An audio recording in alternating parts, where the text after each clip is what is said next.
Bonsoir internaute Cabo Live, si je vous dis musique, Luxembourg, pas beau, qu'est-ce que ça vous dit?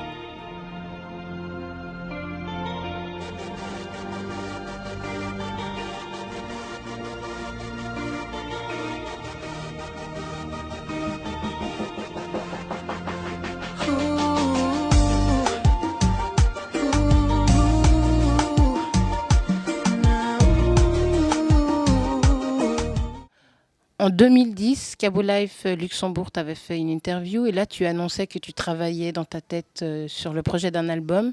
Et voilà, le projet se concrétise. Donc, Dia d'Amour, ton premier album. Pourquoi ce titre? Dia d'amour parce que voilà, l'histoire de l'album reflète un peu une histoire entre deux personnes et bon, c'est un peu le début et la fin d'une relation et voilà. J'ai décrit ça comme une journée de l'amour en fait. Et donc au fil des morceaux, on, on rentre dans l'histoire et voilà. C'est plus ou moins ça l'idée de l'album en fait, le concept. D'accord. Et quel style musical peut-on trouver dans cet album? Donc bon, on y retrouve du zouk, kizomba, euh, mais aussi des titres R&B parce que l'R&B c'est avec ça que j'ai commencé la musique chantée. Et, voilà. Et par qui tes titres ont-ils été composés? Donc les titres ont été composés par Keisha, moi-même. Euh, Il y a un jeune producteur aussi qui s'appelle Eric Gomez des Pays-Bas. Après, il y a MNN et aussi Luciano Santos du Portugal. C'est aussi un jeune producteur. Voilà. C'est- Et au niveau de l'écriture, qui a écrit les textes? La plupart des textes ont été écrits par moi-même, sauf les titres en anglais. Parce que, voilà, je pense que c'est toujours mieux de s'entourer de gens qui sont déjà habitués à écrire en anglais pour justement avoir un texte qui tient la route, quoi. Étant toi-même capable de composer et d'écrire, pourquoi est-ce que tu as quand même tenu à collaborer avec des gens comme par exemple Keisha ou Eminem Pro ou toutes ces personnes qui ont participé d'une façon ou d'une autre à la réalisation de ton album? Pourquoi? Parce que je pense que en tant que compositeur, moi-même, je sais que un compositeur a sa propre touche et garder la même touche sur tout un album, c'est pas intéressant. Il fallait diversifier aussi un peu, avoir plusieurs touches différentes. Donc voilà, j'ai opté pour contacter les producteurs qui me semblaient intéressants pour ce projet. Après, voilà, il y en a beaucoup d'autres qui sont très talentueux et que je connais aussi, mais voilà, pour ce premier album, pour ce projet-là, j'ai opté pour travailler avec ceux que j'ai annoncés. Dans ton album, tu as 4 featuring. Oui, donc j'ai NGA avec qui j'avais fait un morceau pour une compile qui s'appelle All Night Long de DJ Pausach du Portugal. Et donc c'est un morceau qu'on avait fait l'année dernière. Donc voilà, le morceau a été bien accueilli. Donc je me suis dit que ce serait intéressant de l'avoir dans l'album aussi, vu que c'est moi-même qui l'a composé aussi. Et voilà, après, j'ai eu la collaboration de Viosa, c'est une artiste belge aussi, qui est albanaise si je ne me trompe pas. Et voilà, ça c'était plus au niveau du feeling parce que c'est pas une artiste de ce milieu-là. C'est juste que j'ai entendu une voix qui me semblait vraiment intéressante et j'ai proposé. Elle a accepté. Et voilà. D'ailleurs, je pense que le, le, le résultat n'est pas trop mal pour quelqu'un qui connaît pas le milieu zouk. Elle a su vraiment bien s'intégrer, donc je pense que voilà. Et c'est sur quel titre que tu as participé avec elle? C'est sur I Wanna Know You que j'ai collaboré avec elle. Et après, donc j'ai eu la participation de Cox, des Too Much. Enfin, c'est plus un morceau que j'avais composé pour leur album qui s'appelle Anjou. Et donc j'avais composé ce morceau et on a décidé de le faire en featuring Et donc c'était à la base pour leur album, je l'ai mis en bonus track sur le mien, parce que aussi c'était un morceau qui avait bien marché, et je pense que les gens qui écoutent ce que je fais auraient voulu l'avoir dans cet album. J'ai voulu leur faire plaisir et mettre le morceau sur l'album, quoi. Et après, ouais, donc il y a eu Grace Evora aussi, avec qui j'ai eu un featuring. Grace Evora, pourquoi? Parce que voilà, c'est un de mes idoles dans le milieu capverdien, et c'était vraiment un honneur de travailler avec lui, d'avoir sa participation. Donc voilà, ça c'était plus un plaisir personnel. Et c'est le titre Sans scène que tu as fait en featuring avec lui. C'est un genre musical aussi différent du reste de l'album. Pourquoi ce titre? Pourquoi ce genre? Euh, c'est un morceau un peu à la gloire de notre île en commun. Donc c'est l'île où on est nés tous les deux.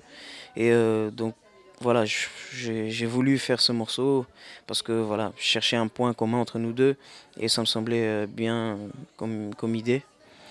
Ça me semblait être une bonne idée, donc je l'ai proposé, il a accepté. Je pense que voilà. Après. Ok.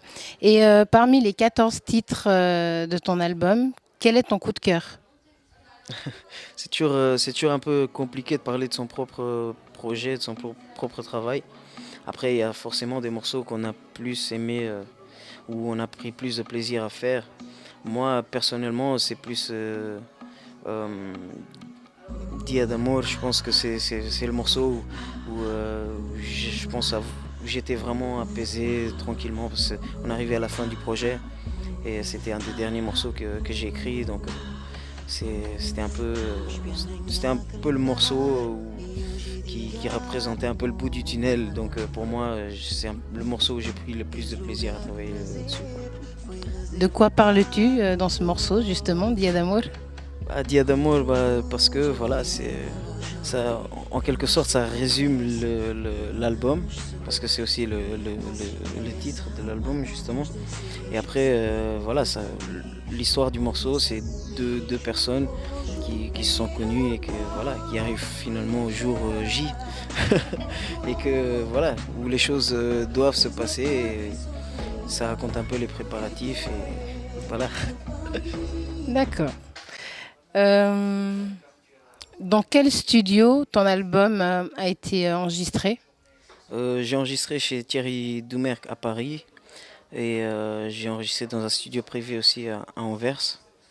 Et voilà. Et au niveau du mix et tout ça, j'ai travaillé chez Coppelia à Paris, avec Alban Sturaro.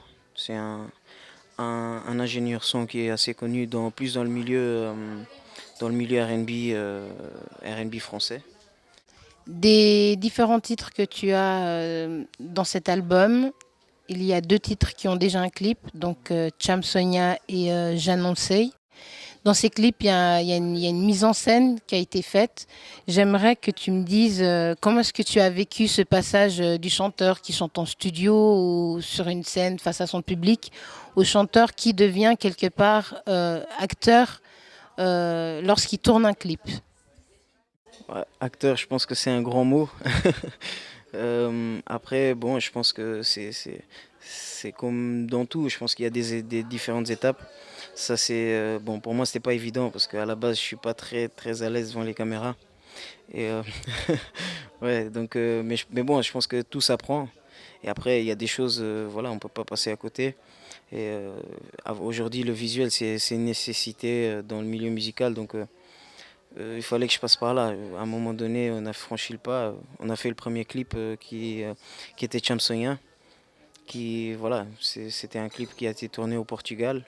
Et voilà, qui a bien marché. Après, voilà, on a enchaîné pour l'album avec J'annonçais, qui, euh, qui est un titre un peu différent. C'est un titre un peu plus mouvementé, on va dire. Oui, la mise en scène était déjà un peu plus élaborée. Et voilà, je pense que ça fait partie d'une petite évolution qu'il y a eu au niveau musical, artistique. Oui, parce que dans J'annonçais, tu incarnes un personnage. Qu'est-ce que tu peux dire de plus? Ouais, donc après, on a créé un peu un personnage un peu fou, Et bon, après, au début, c'était pas trop évident, mais je pense que si on se prend au jeu et que, voilà, et qu'on se laisse faire parfois par l'histoire, par l'émotion de la chanson, tout devient plus facile, au fait. Après, c'est juste une histoire de, c'est un peu le jeu d'acteur, on va dire, mais bon, après, c'est pas si compliqué que ça comme on le croit, quoi. D'accord. Et quel sera le prochain clip? Ça, je sais pas encore.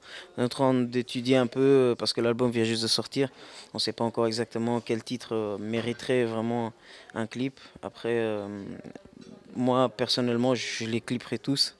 Après, bon, c'est pas le but ni l'intérêt du truc. Après, je pense que on va dans peu de temps choisir un prochain morceau ou- voilà, qui sera intéressant au niveau visuel et on fera un prochain clip. Mais là, pour l'instant, on n'a pas encore décidé. Déjà, avant la sortie de ton album, tu avais fait beaucoup de concerts dans différents pays. Qu'est-ce que tous ces concerts ont pu t'apporter dans ta vie d'artiste? Bon, les concerts qui ont été faits avant l'album, justement, avaient plus un but promotionnel. Donc, on- le but était plus de se faire connaître et de faire connaître ma musique. Donc, on en a fait pas mal et pour gagner, voilà, justement, un public qui pourrait être intéressé par cet album parce que aujourd'hui, sans promotion, on fait pas grand-chose. Et je pense que la meilleure promotion, c'est vraiment le terrain, être là, se montrer devant les gens, présenter son travail. Et voilà, c'était plus ça l'idée de tous ces concerts. On a voyagé un peu partout en Europe, de la France au Portugal. Il y a eu la République tchèque, la Suisse. Voilà. Donc on a essayé de promouvoir un maximum avant la sortie de cet album, quoi. Et tous ces concerts, qu'est-ce que ça t'a apporté à toi, l'échange direct avec ton public? Si tu t'imagines il y a un an, à tes concerts il y a un an ou tes concerts d'aujourd'hui, quel a été le changement? Je pense que un gros changement, c'était euh, je, je pense qu'aujourd'hui, je suis plus à l'aise sur une scène, même si c'est pas encore tout se passe pas toujours comme on le veut et que voilà, on apprend toujours. Mais je pense que au fil du temps, on arrive à acquérir une certaine confiance et voilà, on connaît plus ou moins le public, on sait comment réagir à certaines ambiances et voilà. D'accord. Et toutes ces fans ou tous ces fans, hein, filles et garçons que tu as, où est-ce qu'ils peuvent te retrouver s'ils aimeraient suivre ton actualité, savoir où est-ce que tu es en concert? Bah, moi, si toi qui regardes cette interview, si tu cherches à en savoir plus sur ma musique, ce que je fais, je suis sur Facebook, Ravitson tout simplement, Ravitson Musique. Après, je suis sur Twitter aussi, Ravitson encore une fois. Et mon site internet qui est en construction actuellement sera prêt dans quelques jours. Et donc ce sera ravitsonmusic.com. Voilà.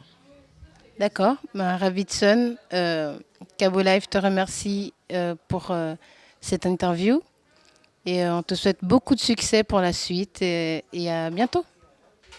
Merci beaucoup, c'était un plaisir.